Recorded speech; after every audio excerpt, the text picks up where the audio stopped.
So this happened to a guy named Mark, his wife Laura, and their daughter Emily. This is going to be scary, so make sure to share this with a friend so we can help them. Anyways, let's get right into the story. Mark Thompson and his family were excited to buy their new home. Their dream house was on the outskirts of Ashford Town. It was an old colonial-style house, but it was big, beautiful, and most importantly, very cheap. That's because the owner had recently died and his family just wanted to get rid of the house as soon as possible. So when the Thompsons offered $200,000 below the market value, the family agreed. The house was pretty creepy. When they toured it with the realtor, the air ducts made weird noises. Floorboards creaked loudly, and the wallpaper had strange stains. And although the house had a large yard, the garden was completely overgrown and dead, but none of that mattered to Mark, who saw past the cobwebs and peeling paint to the potential that lay within. As soon as they could, Mark, Laura, and their 7-year-old daughter Emily moved right in. After moving in, the Thompsons spent weekends cleaning and repairing the house. On the weekends, Emily would play in the yard while her parents worked. She loved running through the tall grass and pretending she was in a fairy tale forest. She would giggle as she hid behind the ancient oak trees and peeked out at her parents. They watched her with a smile and waved whenever they saw her. They hoped that she would have wonderful childhood memories of the house. But the house had a lot of unhappy memories that refused to stay in the past.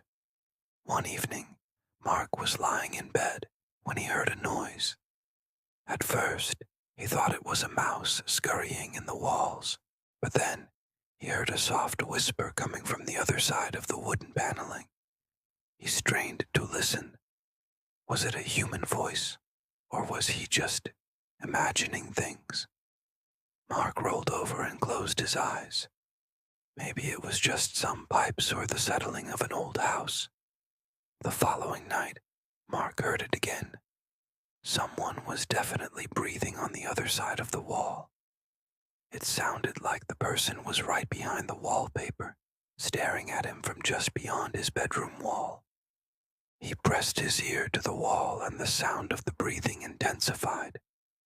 Then he heard a low, raspy voice.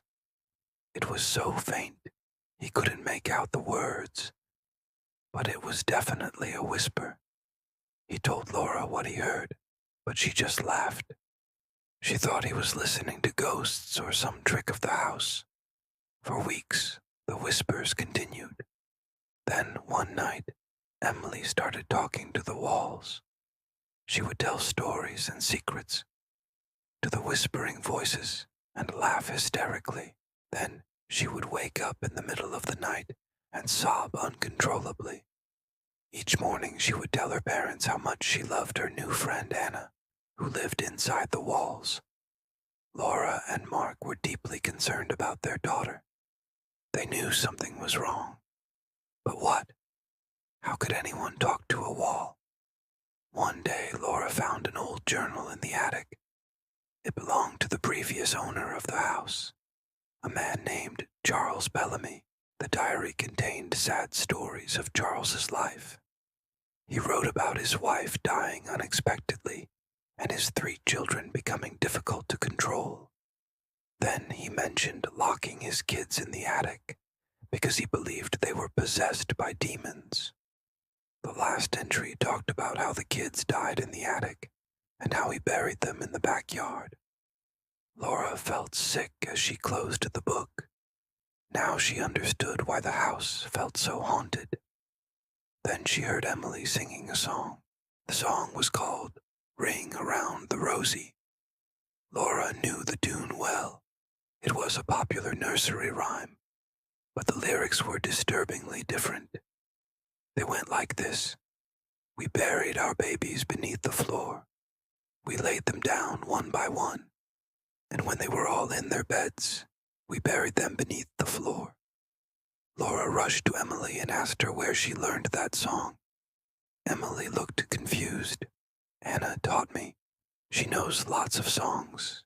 That night, Laura heard Emily talking again. She leaned against the wall and listened closely. This time she could hear both Emily and a raspy female voice. The girl in the wall was telling Emily stories.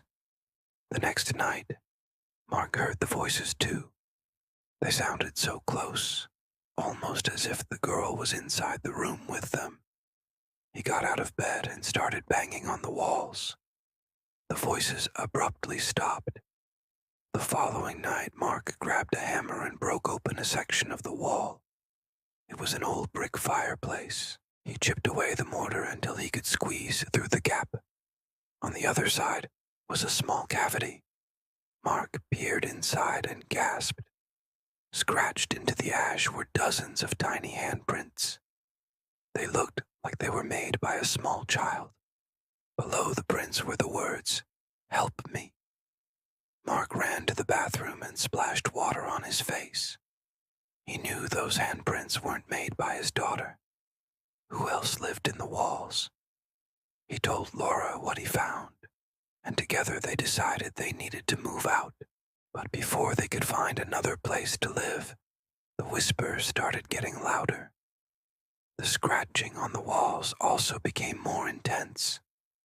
Sometimes during the day, Emily would hear the whispers and rush to the walls. "It's okay," she would tell the wall. "I won't tell anyone your secret." Whenever Mark or Laura tried to stop her, she would cry. Then one night, Mark heard a clear, distinct voice. It was the same voice he'd heard whispering before, but now it was saying actual words. He struggled to understand the words, but it sounded like she was talking about Anna. Mark raced to the attic and ripped open the boards covering the trap door. The attic was empty except for dust and cobwebs. The next morning, Mark found Emily playing in the yard. "Where did you go last night?" "I played with Anna in the walls." "How did you get into the attic?" "The wall opened by itself. She likes it when I sing." Mark froze. His daughter wasn't just talking to the walls. She was befriending whatever creature lurked inside them. That night, Mark heard footsteps in the attic above his bedroom. He climbed up the ladder and shone a flashlight around. He could see hundreds of tiny footprints in the dust. Some were human-sized, but most were small, like children's feet. Mark discovered a series of small indentations in the floorboards that led to the center of the attic. Whoever was living in the walls had made a nest in the attic. Mark pushed aside the rotting boards and peered inside. There was nothing there but darkness. Later that night, Mark heard Emily scream.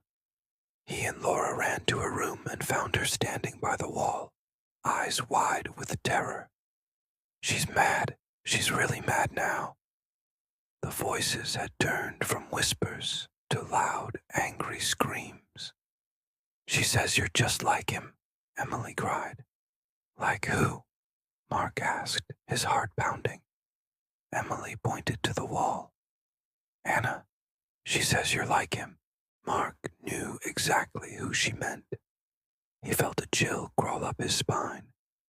Could the creature in the wall be related to the former owner of the house, Charles Bellamy? Had his daughter been reaching out to him all along? If so, why? And why was she so angry with Mark? Laura and Mark immediately packed their stuff and fled the house. But as they drove away, they heard a cacophony of screams echoing behind them. The walls of the house vibrated as voices yelled, "Liar, murderer," just like Charles Bellamy. They never went back to that house. And if you explore the woods surrounding the old colonial, you may hear the voices of children whispering to you from the trees. You may even hear them calling your name.